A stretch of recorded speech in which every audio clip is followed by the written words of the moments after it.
kasih sudah hadir pada sesi wawancara hari ini. Nama saya Sabrina, selaku divisi Human Resource, dan saya Julia, Supervisor Internal Audit untuk perusahaan hari ini. Selamat pagi Pak Sabrina dan Mbak Sabrina. Terima kasih atas kesempatan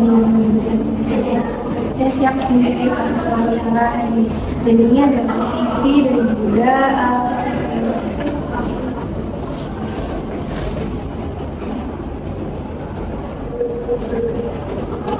baik, sebelum masuk ke sesi wawancara, mungkin bisa diperkenalkan dulu. baik, saya Nur Harifah Hidayati bisa dibilangi. Saya lulusan dari Akuntansi Manajemen dari Politeknik Malang. Sebelumnya saya pernah magang dan di proses magang itu saya juga beberapa kali pernah membantu proses audit internal dari perusahaan tempat saya magang. Saya juga sering menulis minat dan aktif dalam kegiatan organisasi. Oke, cukup banyak ya pengalamannya. Kalau untuk kelebihan utama dari Mbak Hani sendiri, kira-kira apa ya yang mungkin merasa cocok untuk masuk di posisi audit? Saya sendiri lumayan perfeksionis dan juga saya teliti dalam mengerjakan suatu hal, jadi bisa dibilang saya sendiri cocok untuk di bidang ini karena saya memiliki ketelitian yang tinggi dan juga saya perfeksionis saat mengerjakan suatu hal. Oke, kalau begitu bagaimana dengan kekurangan dari diri? Salah satu kekurangan saya itu adalah ketika saya menghadapi deadline yang cukup kuat, atau cukup banyak dan belum mepet, itu saya terkadang terlalu fokus pada detail yang tertentu pada tugas tersebut. Namun saya itu sudah mulai membiasakan diri menggunakan manajemen waktu dan juga membuat daftar prioritas sehingga pekerjaan saya itu dapat selesai secara tepat waktu dan juga secara maksimal. Baik, jadi sekarang saya ingin bertanya beberapa hal yang bersifat teknis ya. Yang pertama, bagaimana pemahaman Hani mengenai tugas utama dari seorang auditor?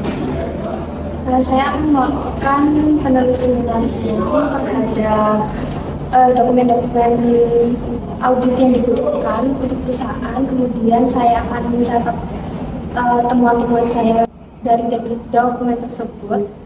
Dan saya setelah itu akan meminta klarifikasi dari pihak terkait untuk mengetahui penyebab ketidaksesuaian pada dokumen tersebut. Jika ketidaksesuaian itu terbukti adanya, saya akan memasukkannya sebagai temuan dan juga menyusun rekomendasi perbaikan yang sesuai dengan prosedur audit. Itu ya, Sepadi.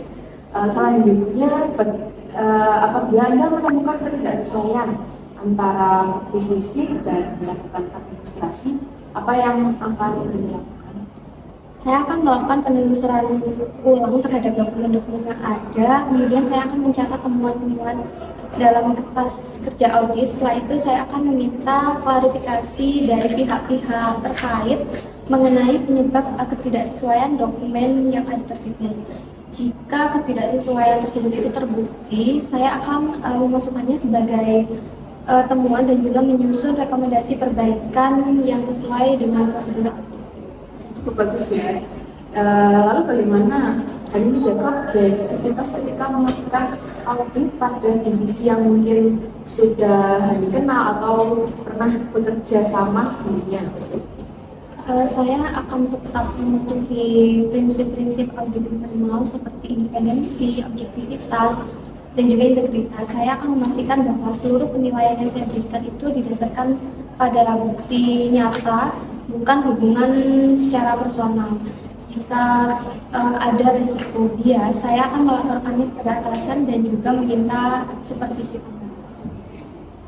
Jadi dari penjelasan yang sudah disampaikan tadi, kira-kira bagaimana sih Mbak Hani ini menghadapi situasi ketika departemen yang sedang diaudit itu menunjukkan sikap defensif atau merasa kurang nyaman dengan kegiatan audit yang Mbak Hani lakukan? Tentu saja saya akan menjelaskan bahwa proses ini tuh memang harus dilakukan dalam perusahaan dan bertanya apa yang membuat kita jadi sebenarnya. Karena kan kalau misalnya pihak terkait itu jujur dan tidak melakukan pemalsuan apapun, seharusnya dia bisa menaati prosedur perusahaan dan audit internal perusahaan yang ada. Jadi meskipun dia tidak nyaman, saya akan tetap menjalankan tugas saya sebagai auditor internal dengan baik dan tanpa bias dengan pihak manapun.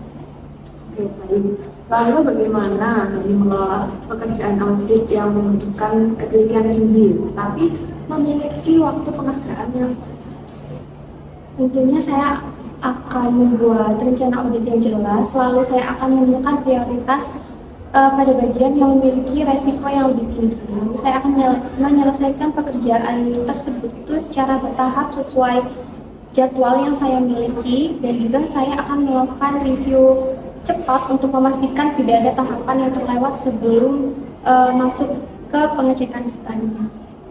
Baik, terima kasih Hani atas jawaban-jawaban yang sudah diberikan. Untuk saat ini pertanyaan kami sudah cukup. Apakah ada pertanyaan untuk Mbak Hani dari Mbak Hani untuk kami? Sebenarnya saya ada satu pertanyaan dulu. Jika misalnya saya diterima sebagai internal audit staff di perusahaan ini, apakah perusahaan ini menyediakan program pelatihan mengenai sistem prosedur audit internalnya? tentu saja kami selalu menyediakan pelatihan dan pendampingan selama masa awal bekerja agar karyawan baru itu memahami alur audit, sistem pengendalian internal, dan standar prosedur dari perusahaan tersebut. Baik, hanya itu pertanyaan saya. Terima kasih banyak atas jawaban dan informasi. Baik Hani, terima kasih sudah datang pada sesi wawancara hari ini. Untuk hasil tesnya akan kami kabari lewat email atau WhatsApp. Baik dulu, terima kasih banyak atas waktu dan kesempatan yang diberikan kepada saya. Saya sangat menghargainya. Terima kasih.